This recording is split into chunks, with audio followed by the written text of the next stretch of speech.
All right, everybody. It is a Friday. That means it is another episode of our Locked On road trip. This time we are headed to Tampa Bay to talk with our good friend, Mr. Adam Denker of Locked On Lightning. How's his offseason going? And he's going to fill us in on how much they are going to miss the one Ross Colton. New episode of Locked On Avalanche coming at you. You're Locked On Avalanche, your daily podcast on the Colorado Avalanche. Part of the Locked On Podcast Network, your team every day.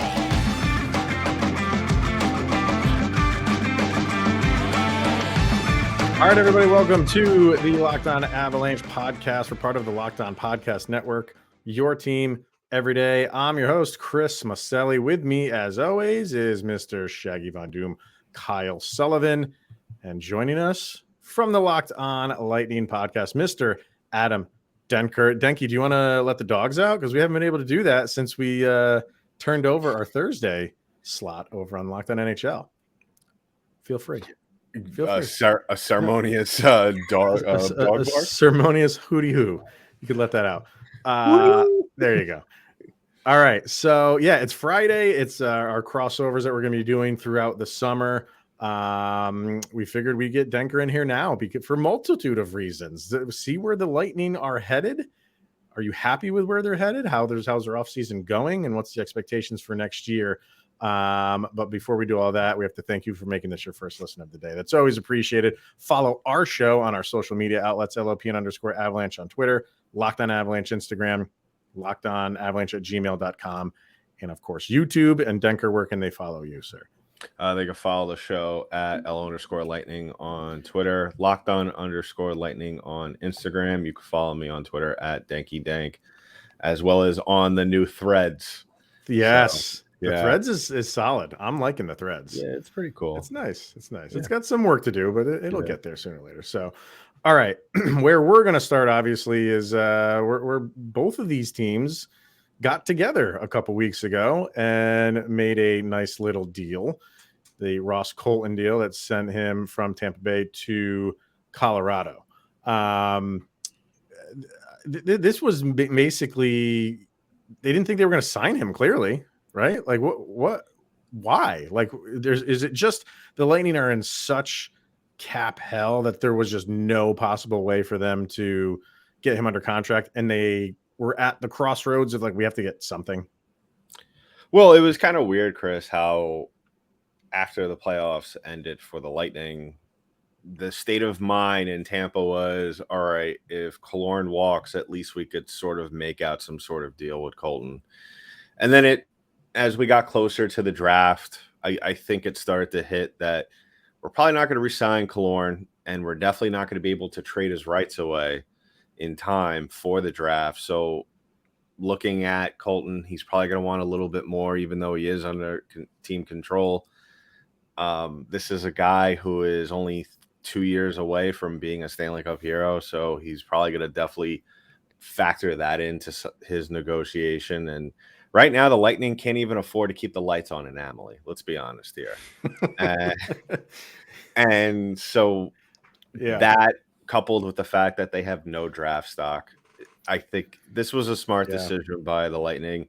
At least capitalize on a player who still very early on in his career, a player who had a little bit of a down year this past year, but has the potential to be a 30-goal scorer. And they found a good trade partner with you guys in Colorado. So I think, right off the bat, I'm going to say Ross is going to be very good for you guys out in Colorado. What's his? Go ahead, Kyle. Go ahead. Yeah, and I was curious because the way you're summarizing the mindset of the Lightning, just removed from the Cup, and we all know what happened last year with Toronto. How does that feel to go through almost like a fire sale? Like you said, they can't even keep the lights on because of the cap. In this position, what kind of optimism do you even have? Like, you're having to package away Ross Colton, and he was scrappy in that series against the Colorado Avalanche. Like, he's one of those that we mentioned, the everydayers that were listening to when we talked about when Ross Colton came in. He was one of those, once those top lines went off the ice, Colton's very noticeable. Do you not see Tampa Bay building around a Ross Colton? And what does that mean for you guys going forward if you can't retain him and you're waiting on guys to like walk out the door just to put a team together? Well, really, it wasn't that we didn't want him back. He's definitely a very talented player. He's one of those players where he does have the potential to score quite a bit. And when it's not so much working out for him in terms of collecting points, he can be that guy that, like you said, go out there, be noticeable, be physical. And I think it was just more of a situation where the Lightning just waited too long for we can call it a fire sale if you want. But this is really something that I've been telling everybody on my show, at least for the last couple of years since they won in the bubble, that we knew that the cap was only going to get more and more constricting as the next couple of seasons were coming on at that point. And the Lightning needed to make some decisions. They re-signed Braden Point. They re-signed Anthony Cirelli. They re-signed Nick Paul, Mikhail Sergachev, all these other guys that were due contracts that did very good jobs. Not to say that Ross Colton was undeserving of a big-time contract, but at the end of the day, unfortunately, he was just the odd man out. It's just one of those things where I think also the Lightning kind of letting go of Killorn and other players like Jan Ruda that like they did last year. In my opinion, and I mean, if you guys, we could get into this, if probably won't have enough time, but they waited way too long to do this. Honestly, these were moves that should have been done after the bubble. You know, I get it. You want to run it back and win another cup, which they did. Mm-hmm. And then the third year, let's try and go for the three-peat. Unfortunately, that didn't happen. We fell to you guys. But yeah, to summarize it, it was just Ross Colton just being the odd man out. I mean, when you look at the cast of guys that are ahead of him on these lines, coupled with, unfortunately, the season that he really at certain times was just completely a mystery and just not out there for the Lightning in terms of making an impact. He was just the odd man out. And you know what? I fully expect him to bounce back in Colorado and really be a big time player for you guys. What kind of, what kind of let the Avs fans know like what they're getting in him? What can we expect him to excel at, and where does he need improvement? You're going to get a scrappy guy who's not going to be afraid to go out there, play physical. You know, he has a medium-sized build. He's still kind of getting bigger, though, which is obviously a good sign. He's a hard worker. He's one of those guys where he's not afraid to drop his gloves. I mean, you'll see him fight quite a bit. He didn't need to really do that as often with the Lightning because he had a guy like Pat Maroon backing him up, a guy like Corey Perry backing him up. So he didn't really need to do that. But if the situation calls for it, he'll 100% drop his gloves and throw hands if he needs to. Mm-hmm. But when he's rolling on all cylinders, when he's shooting, he's one of the best offensive players out there. You know, he may not have been able to get enough opportunities out there and didn't really need to shoot that much when he was with the Lightning because of all the names that he had on his team. I wouldn't be surprised if they if you see Bednar kind of say, hey, you know what, shoot as much as you can. Because he could do that. He has this funky little wrister. I'm sure you guys noticed it in the final last year where he kind of shoots off the opposite leg. And sometimes that throws goaltenders off. So, you know, that's something that he's also got in his back pocket. So really to summarize it, you have a guy who really has the potential to be a Swiss Army knife for you out there. All right. Yeah. And seeing his skill set where he's kind of projected as that third line. Yeah. He's bouncing around that third line and being kind of that sneaky, prolific shooter. Adding to the third line, I feel like he's getting kind of forgotten about with the Miles Wood move and the Ryan Johansson move. But he stood out in that final. And do you really think he could possibly shift up in the lineup because of that production with that team around him? Because we talk about it on the show all the time, the Avalanche effect of bringing in players and kind of ascending their talent. Is he potentially capable of coming up to a second line to help? I think he is. I mean, guys, we got to remember, he's 2 seasons removed from scoring 22 goals. And I fully believe if maybe things were a little bit different structural wise around that Lightning team, he could have 100% hit the 30 goal mark. I think he was early on at certain points when he shot, because he scores in bunches. So he's one of those guys where you could look at his stats on game 82 and he has a sneaky 30 points, 30 goals and 50 points for you. So yeah, he has that potential. It's just, I think his only downside, really, when it comes to him, is that unfortunately he wears his heart on his sleeve, and you could see it on the ice. And that's probably one of the issues, that he kind of loses his composure. Not to the point to where he's going to draw stupid penalties, but to where mostly the point where he's going to be too hard on himself. And maybe he'll kind of get into his cocoon and get into his head and maybe not shoot as often as you would like to see him. He's on the right team.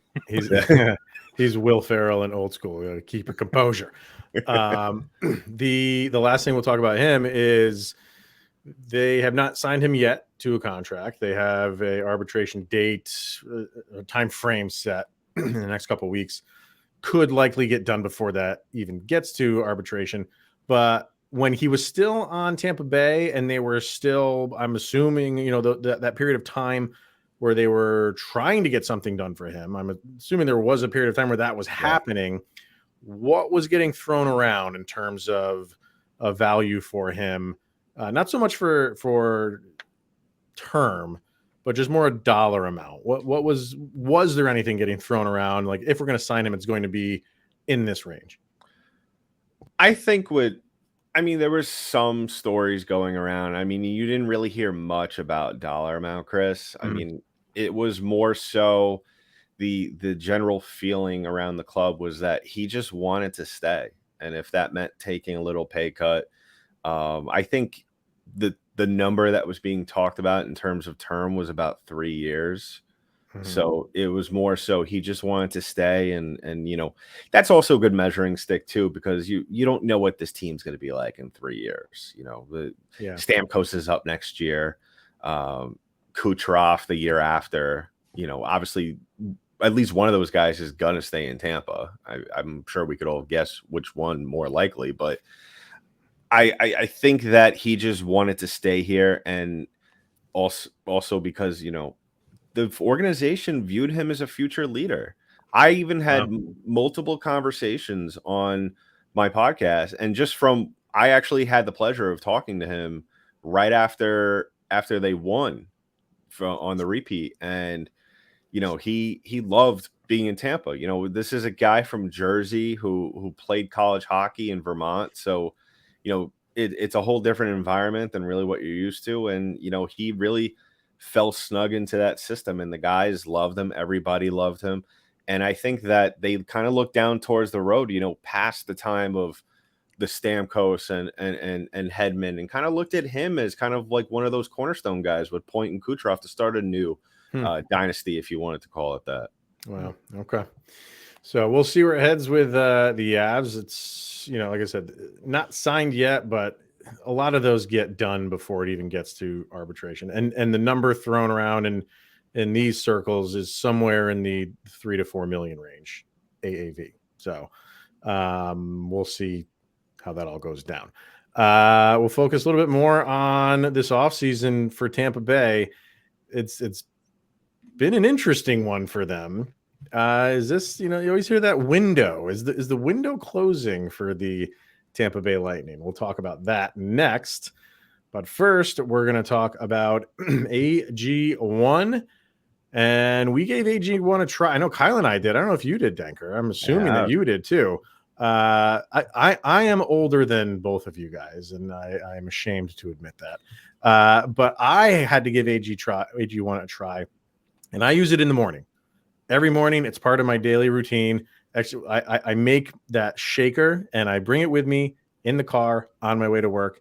And that's when I drink my AG1, and it just starts my day off right. I did honestly have like some just gut issues. I wasn't feeling that great in the morning after eating some breakfast, getting to work, and I just didn't feel it. So I'm like, AG1 came along at the perfect time. Tried it. It's helped. It's genuinely helped. So when you drink this stuff, you're getting 75 high quality vitamins and minerals, and they're key nutrients. There we go. There's that word. And they support your energy, your focus, your strength, and your clarity. And if a comprehensive solution is what you need from your supplementary routine, then you have got to give AG1 a try. and you'll get a free year supply of vitamin D and 5 free AG1 travel packs with your first purchase. All you do is go to drinkag1.com/NHL network. That's AG1. That's the number 1.com/NHL network. Try it out. You'll thank us later, and so will your gut. All right, sir. This offseason for the Lightning, it's been interesting. Yeah, your social media was kind of funny because anytime a move was made, you would pipe up and say like, "Oh, does this mean that we can finally sign this player?" Most of the time, it was Alex Killorn or you'd throw someone in there like, "When are the Lightning going to do something?" But their hands were kind of tied. Like you saw this coming, right? I mean, Lightning fans saw the writing on the wall for this offseason going to be a difficult one. And right now you're not cap compliant. So your work's not done. No. What's going on here, and how is this all going to end up for the Lightning by the time the next season starts? Well, yeah, let's take a step back and just call it what it was. Everybody saw this coming. I saw this coming 3 years ago. And I was screaming and yelling, saying, we need to trade Killorn. We need to trade Tyler Johnson ASAP. We need to get rid of both these guys. You know, the one move that I obviously liked, actually the two moves, was Nick Paul and bringing Brandon Hagel in as well. Mm-hmm. Giving Nick Paul a huge extension, kind of premature, but I think in the end it's going to work out as pretty much a sweetheart deal, given that's on the expectation that the cap continues to grow. Right, Chris and Kyle, but right now, they've been putting themselves very dangerously to the cap, and like you said, $3 million in the red, $3 million plus in the red, almost 4. 4, almost 4. But let me ask you this, man, because you said you saw this coming, and I remember you talking about this when we were doing our NHL show for a while. I mean, can you look back on it and say like, okay, yeah, we saw this coming, but it was worth it. We got 2 Stanley Cups out of the deal. Or do you feel like they should have went about it a different way and said, even though we saw this coming, they should have kind of prepared for it a little bit better while still trying to go get those 2 cups? Well, I look, this is all hindsight. Now, obviously at that point in time, as much as I was very much on the let's try and move Alex Killorn because he's making $4.5 million a year. It's just one of those things where you needed him. It was one of those things where it's like, who's going to be the substitute? You kind of look at it that way.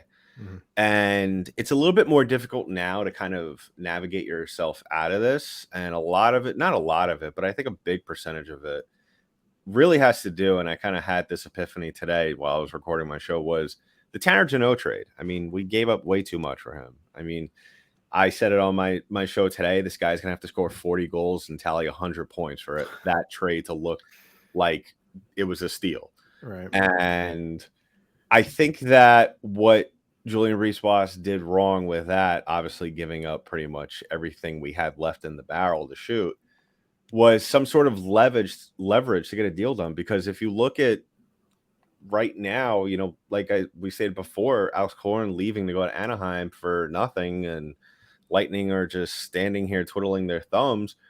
They could have made a deal with one of those picks that they traded away.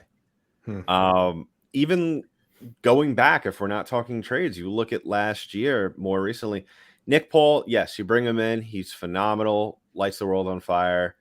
Lightning, don't get to the Stanley Cup final without him. We could all agree with that. But then they immediately give him an $8-year deal, which right now we all knew, he deserves it. But it's like, what are you doing? We got nothing to play with next year. You're going to have to, John Cooper at this point is going to have to be a player coach in order for them to field the full team. So I could say that, I was right. But at the same time, I mean, there was obvious signs. I know I wasn't the only one that saw this, Chris. Right. I just think that they kind of mismanaged themselves. I think they just got too caught up in the moment of rewarding their players, and now they're literally and figuratively paying for it. And going into this offseason, yeah, as Chris mentioned, you are almost 4 over the cap. You are now the answer to a trivia question on who was the team Toronto beat to get to the second round. And now there's a little bit of a power shift in the state of Florida when it comes to the big, strong, sexy team, because the Panthers were just in the Stanley Cup. Where do the Tampa Bay Lightning go from here? We know that you saw this for years, but where does the Tampa Bay Lightning, what's the next step to return to that big dominant force? Because they have a good defensive core where they can do it and build around. Yeah. But where do they get back to form? Well, I think it's really what it comes down to, and it is the team coming together. I mean, they did add all of these good parts. Connor Sherry, which I thought was a phenomenal signing. That really took me by surprise. I couldn't believe that they don't picked go him. there. And I was wanting him so bad. Kyle knows. Well, let's talk about it. I mean, if you No. got Sherry, do you get Colton? Yeah, I mean, what they sign Sherry for? $3 Yeah. million? Yeah, he could, because how it's going down for the Avalanche is they got to get Colton done.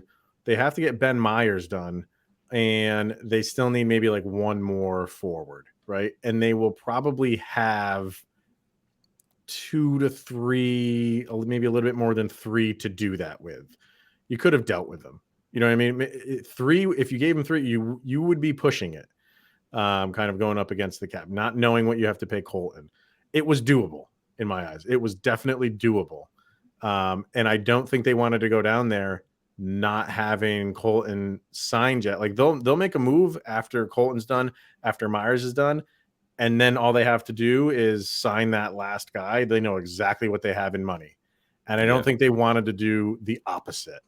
So they didn't go after someone like Sherry, who I think would have been perfect on this team. Perfect. And I hate you for taking him because you're going to love the guy. And yeah, you're going to look like that was a good signing for them. That's kind of what they need to do is get guys like that, that aren't really going to break the bank, which is tough to say for Tampa Bay right now, because it seems like everything is breaking the bank for them. Well, let's be fair, guys. I mean, we needed a win after, and you could date back to last summer, signing Philippe Myers, signing Hayden Fleury to these contracts where these guys, I think, combined for maybe 10 games. And then trading the farm away pretty much for Tanner Jeannot. Julian Brees-Boss is either owed someone a favor or just, I don't know. Maybe Steve Yzerman said, maybe make this look like more of your team instead of mine. But yeah, it was a no-brainer. It was probably the first time in a while. I mean, we could go back and say really Corey Perry, but where they got it right 100% on paper. Obviously, if he comes in and lays an egg, that's a totally different story. But and I just want to backtrack real quick, Kyle. Something you said that caught my eye, and I know Chris probably knows where I'm going with this, but we're not the sexy team in Florida anymore. I mean, did Armando Velez put you up to that question? Because I will say this. I will say that right now the Panthers are the hot team. Yeah, right? What they did was phenomenal. I was even rooting for them when they were when they were making that run, and it's just one of those things now. And I know Florida Panther fans, if they're watching this, are going to kill me for it. But prove to me you could do it again. Yeah. But this team, the Lightning, they always find a way to win. Calvin DeHaan, I thought was a great signing as well.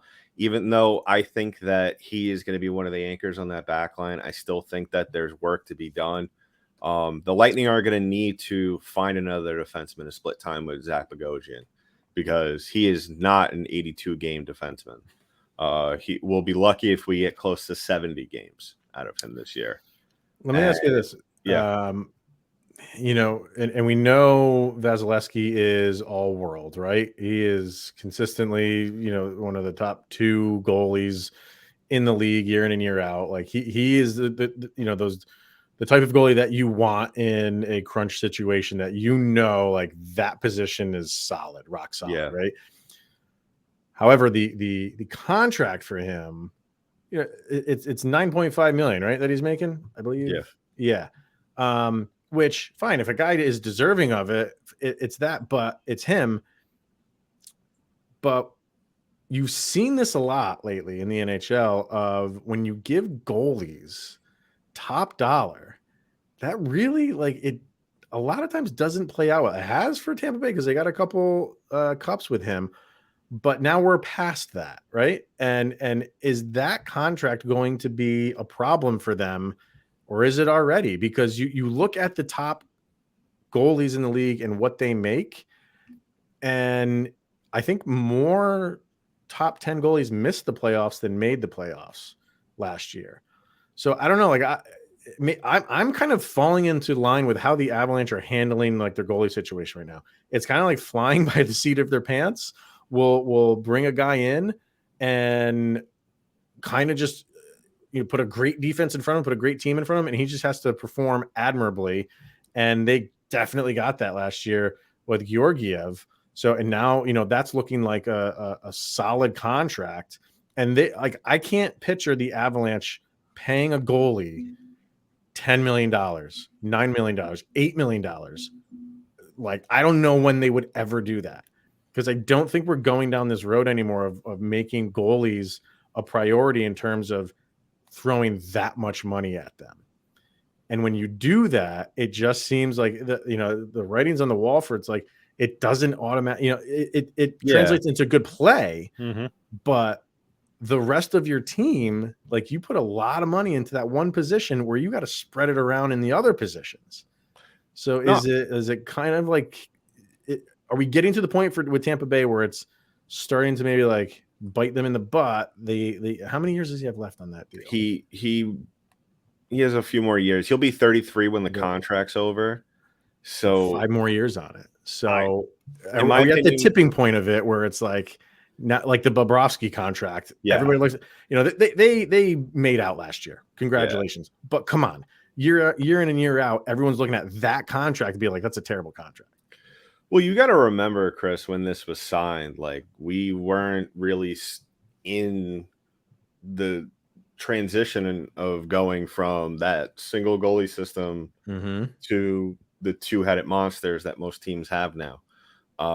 This was just a one goaltender type of league, and you had a guy who could very well win the Vezina every single year. And last year was an uncharacteristically bad season for him for obvious reasons. The amount of games that they've played, we don't need to get into that. We all know the whole story there. Right. Yeah. I think that the next couple of years will be very telling. But as we know, with all goaltenders, it's not always their fault. I get what you're saying. And it's a double-edged sword, really, because we're putting all this money into a goaltender who is on his best day, the best on the planet. Yeah. But you're putting a somewhat of an average defense in front of him. And that's going to be the tricky thing where I think that, and that was what I was trying to get to with Calvin DeHaan and Zach Bogosian is that I think this Tampa team is good enough with their forward lines to escape by, especially the fourth line. But I think the thing that's really going to stand out for them and could very well at some points during the season really be their downfall is that third line. And that's what the Lightning have had, though, and they've been successful, is that they've been very stable from top to bottom on their defensive lines. Now, if they could do that, and because as we all know, Vasilevsky, all he needs is average the defense in front of him, and he'll do the rest. So I think that's what the Lightning are looking at. Let's just surround him with this depth defensively. I think that was the mindset last year. And of course, like I said, it didn't work out with Philippe Myers and Hayden Fleury. They were just complete train wrecks out there. But they do have Taylor Radish waiting in the wings. Now it's just all a matter of kind of just getting him to the NHL level and being able to afford him. So that's really what it comes down to. I think we're going to see in the next couple of weeks, just the Lightning buying out, terminating contracts, making room for players. We're not going to see any big signings. I don't think Erik Karlsson's coming to Tampa Bay anytime soon. But I think that we are going to see a lot more changes, and you're going to see a way better Vasilevsky this year. And that $9 million is, I think, as we get further on in the season, I think we're going to see that $9 million as almost as a steal. dare I say. So maybe I'll eat those words, or maybe I will bask in the glory of victory. You will. I mean, maybe next year when the cap goes up and it doesn't seem like it takes as much of a bite out of the Right. overall cap for them. But I don't know, man. Like those goalie contracts, they don't age well. Yeah, you have a supercar, you have a muscle car in net, but you have bald tires because you can't afford the good ones. Exactly. Like I always look at kind of like the goaltending situation in the NHL now. It's what's going on in the NFL with running backs. Goaltenders aren't going to get that top money anymore. So, he cashed out when he could, and that's good for him. Good for him. And the backup for all you Avalanche fans, Jonas Johansson. I was going to ask you guys about that. So, go ahead. Tell my listeners how you feel about him real quick. He's a goalie. He's good enough to bring back twice. Twice. That's good. That's good enough. Well, yeah. Listen to Kyle. Say that again, Kyle. Say that again. He was good enough to bring back twice. Twice or 3 times? I think they brought him back 3 times. It could have been 4 for all. Like they just keep bringing him back. We just don't want to deactivate his card to get into Ball Arena. Yeah. So I mean, he'll give you a good game, but follow it up with a dud. So he really shouldn't be following it up because he's your backup, and I can't imagine he'd go on a run where he'd give Vasilevsky a break for 5 straight games. That ain't gonna happen. But you never know. He will give up a goal early. Mark it down. Every single time within the first 2 minutes of a game, he will give up a goal. And sometimes that's okay because then he settles down and he starts playing a little bit better. Everybody gets just one. He could give up 8. He could shut the team out. It's that up and down with Johansson. So, yeah. Why don't we wrap it up with just what is? I mean, we talked a lot about all these this off season for the Lightning, and kind of struggles just to sign guys and stay cap compliant. With all of that, when all it's said and done, when they do get cap compliant and they have their roster, what's the expectation? Is it still we are competing for the Stanley Cup, or is it? Well, I should say for the Lightning, it seems like it's let's just get to the playoffs and then we can do whatever we do in the playoffs. Is that still what it is? I think that's what it is. I think the fan base, including myself, I just think I'm still in the mindset. Let's just get in, and then I think that we could cause a lot of chaos. Yeah. Now the big issue is getting there. Obviously, I actually put up a bold tweet last week in one of my rage filled moments about this team as I was gazing over the roster, and I said that this team will be lucky if they get to 85 points this year. Really? It's because if you look, like I said, the third line, that is a big issue. I just don't want to have another situation where we have a revolving door on the back end. I would like to at least like a 2-man rotation to be out there with Radish and Dahan, if not both, because I don't firmly believe Nick Perbix will be on the first line at the end of the season. He had a good year last year, but I don't think he's a first line guy. I would preferably like to see, and who knows what Victor Hedman we're getting this year. Last year was very alarming for a lot of people to see him play the way he did. But the silver lining was Mikhail Sergachev and Eric Chernak really, really matured into 2 very good all-around defensemen, especially Mikhail Sergachev. But even looking at this team offensively, their fourth line, you don't know what you're going to get. They really, what it comes down to it is that you're going to need more scoring, and guys are going to get hurt, and guys who are prone to injury, like the Anthony Cirellis, who we missed pretty much half a season of last year. That was very concerning, missing one guy like that, and a guy who can get injured. Braden Point, another one. There's a lot of guys on this team that do get injured. Steven Stamkos kind of looked old at the end of last year. And you look at who's waiting on the wings for this Tampa Bay Lightning team, especially now that Ross Colton's gone, Alex Killorn's gone. Who's going to help save you when one of your big guns goes down for possibly 4 to 6 weeks, or knock on wood, the entire season? LITR. Yeah.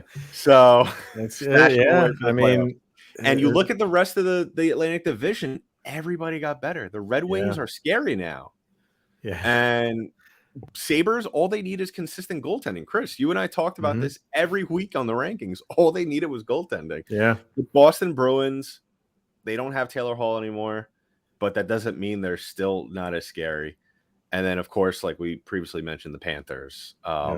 I fully expect them to come out of the gates running. So it's a scary division. And everybody got better. The Lightning got slightly better. They got very young, which is good, but they only got slightly better. And that's the thing that concerns me most. Well, they're definitely in a position they haven't been in a while. So it's going to be an interesting season for them for sure. But they've been through it before. So if a team can power through something.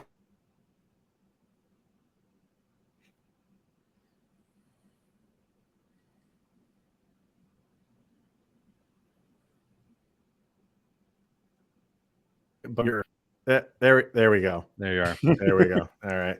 I don't know what you heard, but all I said was you can only rely on the past for so long. It just doesn't automatically mean that you're just gonna, people are just gonna roll over for you. Yeah. So we'll see. We'll see where it goes for the Lightning this year. It's gonna be entertaining. So let's wrap it up there.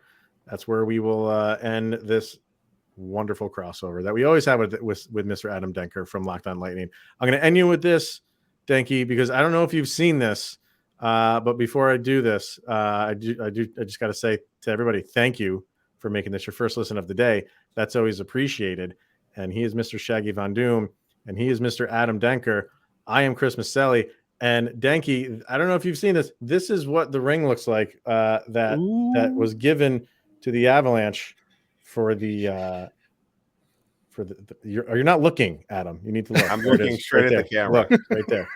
Right there. That's what it looked like for the Stanley Cup ring. It's great that they beat the Tampa Bay Lightning. Phenomenal. Thank you for tuning in. We're going to end with that. Denker's not happy. He's not happy with me. Thanks for tuning in, everybody. We'll see you next week. Enjoy the weekend. Stanley Cup champions. Very, very rich content.